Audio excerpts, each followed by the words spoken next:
আসসালামু আলাইকুম। বাংলাদেশ বেতার, রাজশাহী। স্থানীয় সংবাদ পড়ছি মেহেদী হাসান। রাত পোহালে শেষ হচ্ছে নির্বাচনী প্রচার প্রচারণা। আগামীকাল সকাল ৭টা থেকে প্রার্থীরা আর প্রচার প্রচারণা করতে পারবেন না। ভোট গ্রহণের ৪৮ ঘণ্টা আগে নির্বাচনী প্রচার বন্ধ রাখার আইনগত বাধ্যবাধকতার কারণে এ সিদ্ধান্ত কার্যকর হবে। আগামী ১২ই ফেব্রুয়ারি সকাল ৭:৩০ থেকে বিকেল ৪:৩০ পর্যন্ত সারা দেশে একযোগে ভোট গ্রহণ অনুষ্ঠিত হবে। এদিকে রাজশাহী জেলায় মোট ভোট কেন্দ্রের সংখ্যা ৭৭৮টি। মোট ভোটার ২২,৯২,০০০। ভোটারের অর্ধেকের বেশি নারী এবং নতুন ভোটার প্রায় ১ লাখ।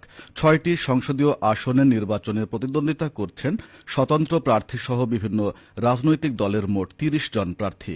এদের মধ্যে রাজশাহী ১ আসনে ৪ জন, রাজশাহী ২ আসনে ৬ জন, রাজশাহী ৩ আসনে ৫ জন, রাজশাহী ৪ আসনে ৪ জন, রাজশাহী ৫ আসনে ৭ জন এবং রাজশাহী ৬ আসনে মোট ৪ জন প্রার্থী প্রতিদ্বন্দ্বিতা করছেন। সিরাজগঞ্জে শেষ মুহূর্তে প্রচার প্রচারণায় ব্যস্ত সময় পার করছেন প্রার্থীরা। গণসংযোগ, উঠান বৈঠক ও পথসভায় ভোট প্রার্থনা করছেন নিজেদের প্রতীকে। আজ সিরাজগঞ্জ ৪ সংসদীয় আসনে জামায়াত মনোনীত প্রার্থী ও দলটির কেন্দ্রীয় সহকারী সেক্রেটারি জেনারেল মাওলানা রফিকুল ইসলাম খান উপজেলার বিভিন্ন স্থানে গণসংযোগ করেন। এ সময় উল্লাপাড়া উপজেলার উন্নয়নে নানা প্রতিশ্রুতি দিয়ে দাঁড়িপাল্লা প্রতীকে ভোট প্রার্থনা করেন তিনি। বিজয়ের বিষয়ে শতভাগ আশাবাদ প্রকাশ করে দুর্নীতি ও সন্ত্রাসমুক্ত দেশ গড়তে সকলের ভোট ও সহযোগিতা চান মাওলানা রফিকুল ইসলাম খান।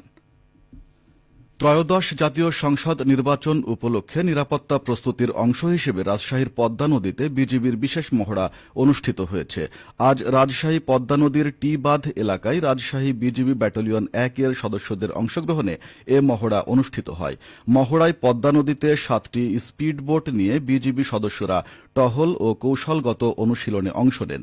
বিজিবি সূত্র জানায়, নির্বাচন ঘিরে যে কোনো ধরনের অপতৎপরতা ও নাশকতা প্রতিরোধ এবং আইন শৃঙ্খলা পরিস্থিতি স্বাভাবিক রাখতে এই মহড়া পরিচালনা করা হয়েছে। ভোটকে কেন্দ্র করে নদীর চরাঞ্চলে বিজিবির বিশেষ ক্যাম্পও স্থাপন করা হয়েছে। ভোটের আগে ও পরে কোনো পক্ষ বিশৃঙ্খলা সৃষ্টির চেষ্টা করলে তা কঠোরভাবে দমন করা হবে। মহড়ায় বিজিবির ঊর্ধ্বতন কর্মকর্তারাও উপস্থিত ছিলেন। এদিকে ত্রয়োদশ জাতীয় সংসদ নির্বাচনকে সামনে রেখে নাশকতা প্রতিরোধ ও সার্বিক আইন শৃঙ্খলা পরিস্থিতি স্বাভাবিক রাখতে চাঁপাইনবাবগঞ্জে যৌথ বাহিনীর মহড়া অনুষ্ঠিত হয়েছে। আজ সকালে চাঁপাইনবাবগঞ্জ জেলা প্রশাসক কার্যালয় ও পুলিশ সুপার কার্যালয়ের সামনে এ মহড়া পরিচালনা করা হয়। মহড়ায় বাংলাদেশ সেনাবাহিনী, পুলিশ, র্যাব ও আনসার সদস্যরা অংশ নেন। মহড়াকালে সন্দেহভাজন তল্লাশি, চেকপোস্ট স্থাপন, তাৎক্ষণিক অভিযান এবং জরুরি পরিস্থিতি মোকাবিলার কৌশল প্রদর্শন করা হয়। নির্বাচনে শান্তিপূর্ণ পরিবেশ নিশ্চিত করা, নাশকতামূলক কর্মকাণ্ড প্রতিরোধ এবং জনগণের জানমালের নিরাপত্তা নিশ্চিত করতেই এই মহড়ার আয়োজন করা হয়। জাতীয় সংসদ নির্বাচন ও গণভোটে নাটোরের 4টি সংসদীয় আসনের জন্য 4টি পোস্টাল ব্যালট ভোট কেন্দ্রের ভোটগ্রহণ কর্মকর্তাদের প্রশিক্ষণ শুরু হয়েছে। আজ সকালে নাটোর জেলা নির্বাচন কার্যালয়ের সম্মেলন কক্ষে এই প্রশিক্ষণ অনুষ্ঠিত হচ্ছে। প্রশিক্ষণে 4টি পোস্টাল ব্যালট ভোট কেন্দ্রের 4 জন প্রিজাইডিং অফিসার, 4 জন সহায়ক কর্মকর্তা এবং 37 জন পোলিং অফিসার প্রশিক্ষণে অংশগ্রহণ করছেন। জেলা নির্বাচন অফিসার মোহাম্মদ নজরুল ইসলাম জানান, প্রশিক্ষণে পোস্টাল ব্যালটের খাম, পোস্টাল ব্যালট খামের কিউআর কোড, নিরাপত্তা সিল সহ ব্যালট বক্স, ভোট গণনা, ফলাফল তৈরি ইত্যাদি বিষয়ভিত্তিক সেশন পরিচালনা করা হচ্ছে। রাজশাহীর বাগমারা উপজেলায় পেঁয়াজ চাষিদের পেঁয়াজ সংরক্ষণের সুবিধার্থে এয়ারফ্লো মেশিন বিতরণ করা হয়েছে। উপজেলা কৃষি অফিস থেকে 50 জন কৃষকের হাতে সরকারি বরাদ্দকৃত মেশিনগুলো হস্তান্তর করা হয়।